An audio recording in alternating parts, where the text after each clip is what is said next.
Hello friends, ನಮಸ್ತೆ. ಎಲ್ಲರೂ ಹೇಗಿದ್ದೀರಾ? ನೀವೆಲ್ಲರೂ ಚೆನ್ನಾಗಿದ್ದೀರಾ ಅಂತ ಭಾವಿಸ್ತೇನೆ. ನಾನಿದು ಎಲ್ಲಿಗೆ ಹೋಗ್ತಾ ಇದ್ದೇನೆ ಅಂತ ಯೋಚನೆ ಮಾಡ್ತಾ ಇದ್ದೀರಾ? ಆ್ಯಕ್ಚುಲಿ ನಾನು ಎಲ್ಲಿಗೂ ಹೋಗ್ತಾ ಇಲ್ಲ. ನಾನು ಡ್ಯೂಟಿ ಮುಗಿಸಿ ಮಧ್ಯಾಹ್ನದ ಈ ಮಟ ಬಿಸಿಲಿಗೆ ನಡ್ಕೊಂಡು ಮನೆ ಕಡೆ ಹೋಗ್ತಾ ಇದ್ದೇನೆ. ಹಾಗೆ ದಾರಿಯಲ್ಲಿ ಬರ್ತಾ ಬರ್ತಾ ನನಗೇನು ಸಿಕ್ಕಿತ್ತಂತ ನೋಡಿ. ನಾನು ಬರೋ ದಾರಿಯಲ್ಲಿ ಒಂದು ಸ್ಟಾರ್ ಫ್ರೂಟ್ನ ಮರ ಇದೆ. ಅಲ್ಲಿ ಈ ಸ್ಟಾರ್ ಫ್ರೂಟ್ ಆಗ್ತಾ ಇದೆ. ಹಾಗಾಗಿ ಇದನ್ನು ನಾನು ಒಂದು 4 ತೊಗೊಂಡು ಬಂದಿದ್ದೇನೆ. ಇನ್ನು ಈ ಮಧ್ಯಾಹ್ನದ ಈ ಬಿಸಿಲಿಗೆ ಇದರದೊಂದು ಜ್ಯೂಸ್ ಮಾಡಿ ಕುಡಿದ್ರೆ ತುಂಬ ಕೂಲಾಗಿರ್ತದೆ. ಇನ್ನೇನು ನಡೀತಾ ನಾನು ನಮ್ಮ ಅಪಾರ್ಟ್ಮೆಂಟ್ ಹತ್ರ ಬಂದಿದ್ದೇನೆ. ಈಗ ಟೈಮ್ ಒಂದು ಅರೌಂಡ್ 2:20 ಆಗ್ತಾ ಇದೆ. ಹಾಗೆ ನಿಮ್ಮೊಂದಿಗೆ ಇವತ್ತಿನ ಮಧ್ಯಾಹ್ನದೊಂದು ಸಣ್ಣ ವ್ಲಾಗನ್ನು ಶೇರ್ ಮಾಡುವ ಅಂತ ಹೇಳಿದ್ದೇನೆ. ಅದು ಅಲ್ಲದೆ ಜ್ಯೂಸಿನ ರೆಸಿಪಿಯನ್ನು ಕೂಡ ನಿಮ್ಮೊಂದಿಗೆ ಶೇರ್ ಮಾಡ್ತಾ ಇದ್ದೇನೆ. ಎಲ್ರಿಗೂ ಚಾನಲ್ಗೆ ವೆಲ್ಕಮ್ ಮಾಡ್ತಾ ಇವತ್ತಿನ ವಿಡಿಯೋವನ್ನು ಶುರು ಮಾಡೋಣ. ಇನ್ನು ಚಾನಲ್ಗೆ ಹೊಸಬರಾಗಿದ್ದಲ್ಲಿ ಅಥವಾ ಸಬ್ಸ್ಕ್ರೈಬ್ ಮಾಡದೇ ಇದ್ದಲ್ಲಿ ಖಂಡಿತವಾಗಿಯೂ ಸಬ್ಸ್ಕ್ರೈಬ್ ಮಾಡಿ. ಮನೆಗೆ ಮುಟ್ಟಿ ರಿಲ್ಯಾಕ್ಸ್ ಮಾಡಿ ಊಟ ಆದಮೇಲೆ ನಾನು ಈಗ ಸ್ಟಾರ್ ಫ್ರೂಟ್ನ ಜ್ಯೂಸನ್ನು ಪ್ರಿಪೇರ್ ಮಾಡ್ತಾ ಇದ್ದೇನೆ. ಈ ಸ್ಟಾರ್ ಫ್ರೂಟನ್ನು ನೋಡಿ ನಾನು ತೊಳ್ಕೊಂಡಿದ್ದೇನೆ ಮತ್ತು ಹೀಗೆ ಸಣ್ಣ ಸಣ್ಣ ಪೀಸಾಗಿ ಒಂದು ಮಿಕ್ಸಿ ಜಾರಿಗೆ ಕಟ್ ಮಾಡಿ ಹಾಕ್ಕೊಳ್ತಾ ಇದ್ದೇನೆ. ನಾನು ಇಲ್ಲಿ 2ರಿಂದ 3ರಷ್ಟು ಸ್ಟಾರ್ ಫ್ರೂಟನ್ನು ಯೂಸ್ ಮಾಡ್ತಾ ಇದ್ದೇನೆ. ಈ ಸ್ಟಾರ್ ಫ್ರೂಟಿಗೆ ನಾವು ದಾರೆ ಹುಳಿ ಅಂತ ಕರಿತೇವೆ. ಇನ್ನು ನೀವು ಈ ಫ್ರೂಟನ್ನು ಯಾವ ಹೆಸರಲ್ಲಿ ಗುರುತಿಸ್ತೀರಂತ ಕಮೆಂಟಲ್ಲಿ ಖಂಡಿತವಾಗಿಯೂ ನನ್ನೊಂದಿಗೆ ಶೇರ್ ಮಾಡಿ. ಇನ್ನು ಈ ಸ್ಟಾರ್ ಫ್ರೂಟ್ ಹಣ್ಣಾಗಿ ಇರಬೇಕಾಗಿಲ್ಲ, ಕಾಯಿಯಾಗಿದ್ದರೂ ನಾವು ಜ್ಯೂಸ್ ಮಾಡ್ಕೊಳ್ಬೋದು. ಆದರೆ ಟೇಸ್ಟ್ ಡಿಫ್ರೆಂಟ್ ಆಗಿರ್ತದೆ. ನಾವೀಗ ಮಾವಿನ ಕಾಯಿ ಹಾಗೂ ಮಾವಿನ ಹಣ್ಣಿನ ಜ್ಯೂಸ್ ಮಾಡಿದರೆ ಹೇಗಿರ್ತದೆ, ಅದೇ ಥರ ಕಾಯಿ ಮತ್ತು ಹಣ್ಣಿನ ಜ್ಯೂಸ್ ತುಂಬಾ ಡಿಫ್ರೆನ್ಸ್ ಇರ್ತದೆ.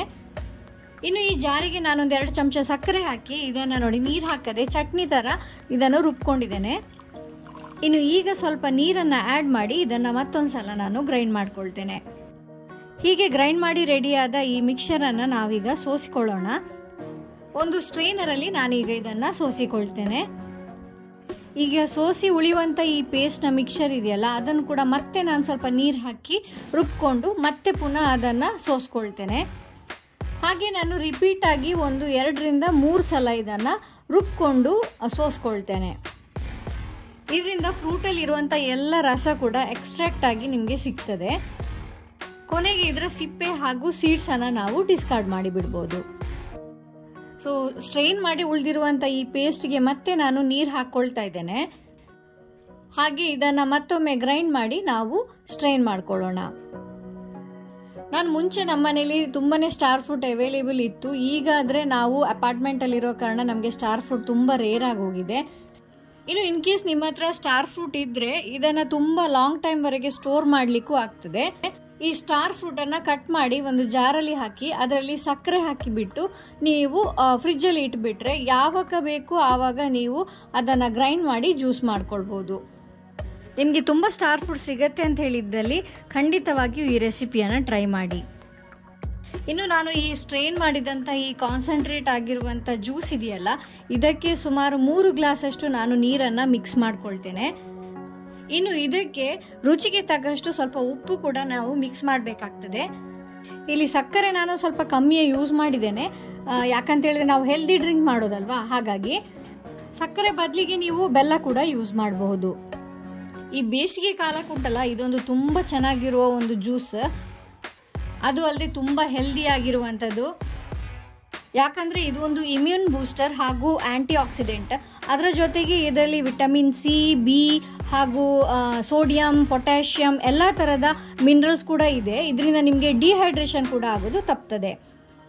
ಇವಾಗ ನಮ್ಮ ಜ್ಯೂಸ್ ರೆಡಿಯಾಗಿದೆ. ಇನ್ನು ಬೇಕಿದ್ದಲ್ಲಿ ಇದನ್ನು ಚಿಲ್ ಮಾಡಿ ಕೂಡ ಸರ್ವ್ ಮಾಡಬಹುದು. ಸೊ ರುಚಿಯಾದ ಹೆಲ್ದಿ ಡ್ರಿಂಕ್ ಇವಾಗ ರೆಡಿಯಾಗಿದೆ. ಈ ಜ್ಯೂಸನ್ನು ಟೇಸ್ಟ್ ಮಾಡಲಿಕ್ಕೆ ನಾನಂತೂ ರೆಡಿಯಾಗಿದ್ದೇನೆ.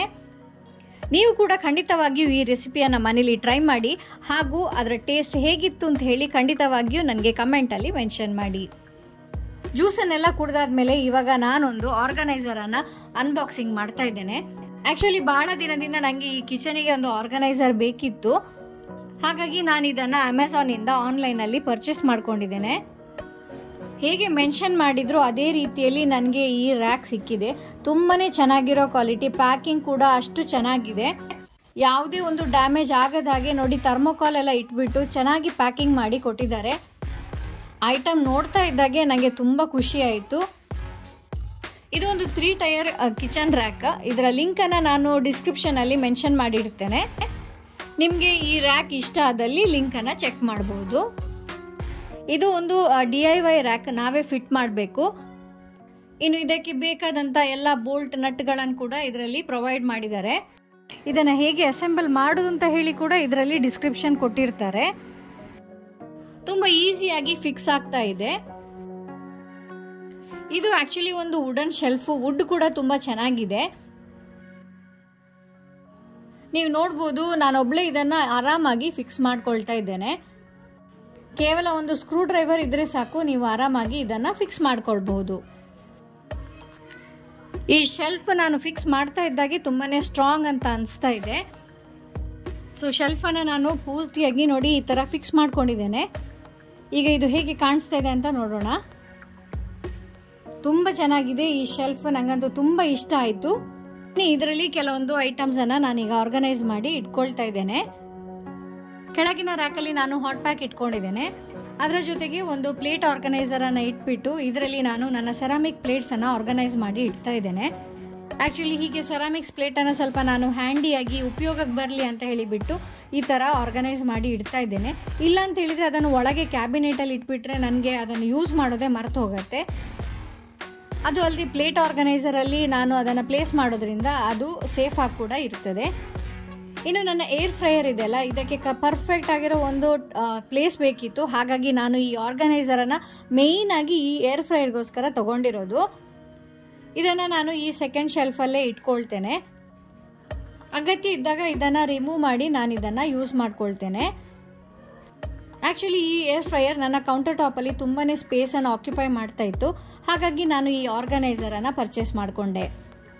ಇನ್ನು ಇದರ ಮೇಲಿನ ಶೆಲ್ಫಲ್ಲಿ ಕೆಲವೊಂದು ನಿಕ್ ನ್ಯಾಕ್ಸನ್ನು ಇಟ್ಟು ನಾನು ಆರ್ಗನೈಸ್ ಮಾಡಿ ಇಟ್ಕೊಳ್ತೇನೆ. ಇದರಲ್ಲಿ ನಾನು ಉಪ್ಪಿನ 2 ಭರಣಿಗಳನ್ನು ಇಟ್ಕೊಳ್ತಾ ಇದ್ದೇನೆ.